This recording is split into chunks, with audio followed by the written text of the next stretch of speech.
el grup parlamentari de Junts per Catalunya, primer torn, diputada Domingo. Gràcies, presidenta. Bon dia, diputats. En primer lloc, en nom del grup parlamentari de Junts, donem la benvinguda a la consellera Mònica Martínez Bravo, al secretari general, a tot l'equip del Departament de Drets Socials que l'acompanya en aquesta sessió sobre els pressupostos i també agrair a les entitats que estan presents i que segueixen el debat.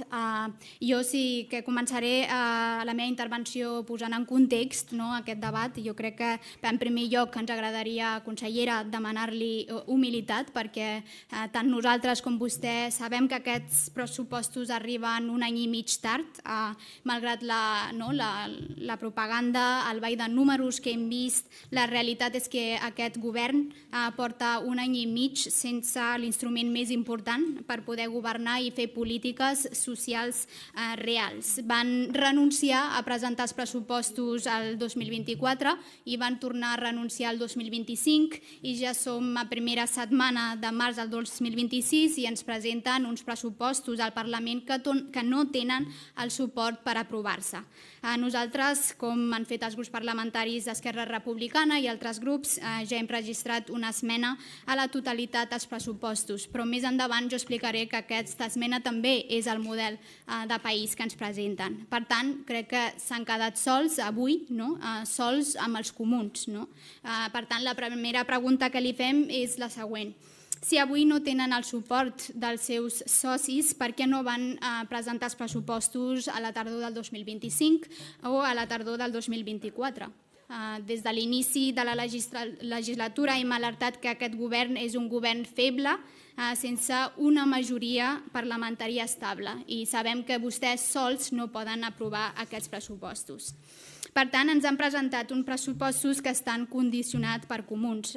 Creiem que és poc democràtic que 6 diputats de 135 acabin marcant la línia estratègica de país i, per tant, no representen la centralitat ni la classe mitjana d'aquest país. I, per tant, per culpa del populisme dels comuns, tenim més intervencionisme, més pressió fiscal i la limitació a la col·laboració público-privada. Consellera, entendrà que el nostre model de país està a les antípodes del model de país que vostès han comprat. Com vam dir durant el debat monogràfic sobre l'ascensor social que es va debatre ara fa unes setmanes, nosaltres volem un país que creixi, que progressi, que generi oportunitats per a tothom, que la gent que s'esforça i treballa tingui recompensa i també un model de país que generi benestar. I en aquest sentit, els pressupostos no són només diners. Avui ens han presentat molts números i de manera molt positiva i entenem que aquest ha de ser el seu discurs, sinó que també són una proposta de model de país i, per tant, entendran que no podem donar suport a uns pressupostos condicionats pel seu soci minoritari. La setmana passada vam demanar que el president de la Generalitat es sotmetés a una qüestió de confiança perquè el seu lideratge ha provocat un malestar generalitzat. Jo no donaré exemples perquè tots els sabem, però aquests pressupostos entenem que són en realitat una qüestió de confiança encoberta del president. També li demanem humilitat perquè aquests pressupostos no són els pressupostos que Catalunya mereix. Aquests pressupostos no responen a les necessitats ni als objectius de país. I sí, sembla que els pressupostos creixen un 20% respecte als del 2023, però aquest és un increment nominal. Si descomptem la inflació acumulada del 8,9% des del 2023, el creixement real del pressupost per al 2026 és aproximadament d'uns 11% i, per tant, això és molt inferior al 20% que vostès van dient. Consellera, vostè també ha parlat de prosperitat compartida, però les dades contradiuen aquest eslògan buit de contingut. A Catalunya, malgrat el PIB, el creixement del PIB d'uns 9,6% des del 2023, el poder adquisitiu dels ciutadans està estancat, com vostè ha observat des de fa molts anys, per culpa de la inflació, però també per culpa de l'alt cost de la vida. De fet, les últimes dades, també ben evidenciades a l'informe social del govern, indiquen que el creixement econòmic s'està estancant sota el lideratge del president Illa, mentre que la taxa de risc de pobresa ha augmentat un 24,8% després d'anys d'estabilitat, haig de reconèixer. I quina és la proposta? La seva proposta quina és?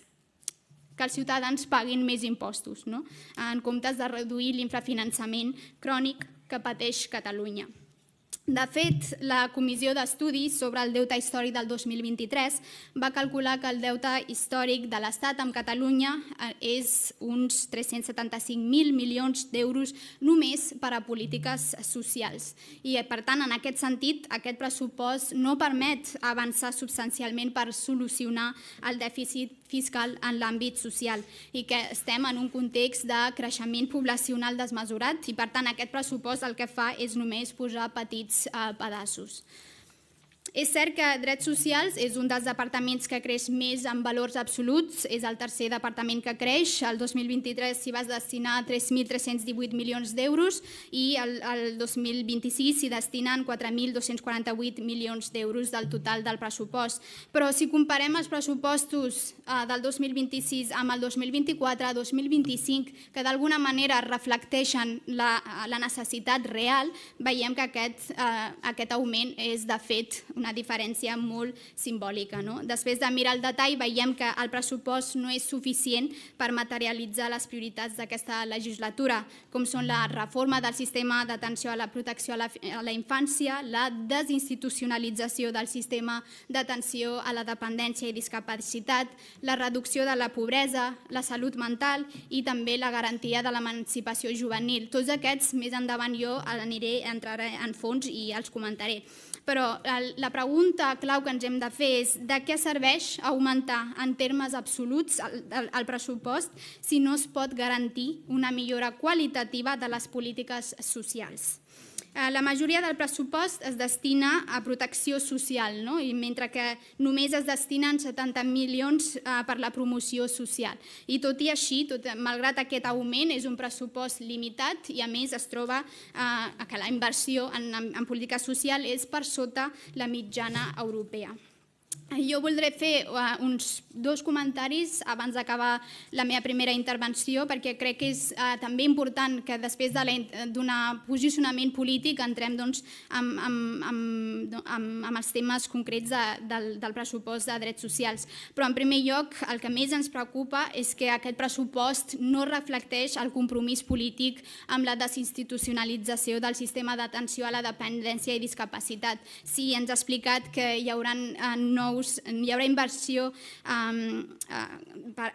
de la promoció de l'autonomia personal, però és que aquesta inversió va precisament només a infraestructura física, o en la seva gran majoria, i més enllà de construir residències, places residencials, creiem que cal garantir l'atenció domiciliària i garantir recursos per l'autonomia de les persones. De fet, només mirant les dades, el volum que s'inverteix en això és mínim.